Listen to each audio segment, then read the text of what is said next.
तर नमस्कार मंडळी. आज नाही माझ्याकडे चांगला फोन आहे, नाही माझ्याकडे चांगला कॅमेरा आहे, नाही माझ्याकडे आयफोन आहे, नाही माझ्याकडे मोबाईल स्टँड आहे चांगला, तरी मी प्रयत्न करते. ना माझ्याकडे कॅमेरा आहे काही नाही, तरी मी छोटे मोठे प्रयत्न करते. मला कॅमेरा किंवा फोन असल्यामुळे मला काय वाटणार आहे, मला फक्त माझी मेहनत इम्पॉर्टंट आहे. मी किती मेहनत करते बस. मला चांगला फोनमधून लोक कसं असतं की मोस्ट ऑफ द जेव्हा चांगला फोन असतो, आयफोन असतो, तेव्हा मोस्ट ऑफ लाईट देतो आपण.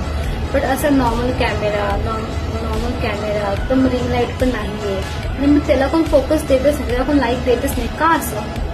बट मला त्याने काहीच फरक नाही पडत. मला फक्त माझी मेहनत इम्पॉर्टंट आहे. मी किती मेहनत करते मला माहिती, आणि आपल्याला दुनियेचं काय करायचं आहे, आपण जे करतो त्याच्यावरच आपला फोकस करायचा आहे. तर तुम्हाला माहिती असतो की प्रत्येक गोष्टीमध्ये अनुभव आपल्याला भेटतोच. अजून काय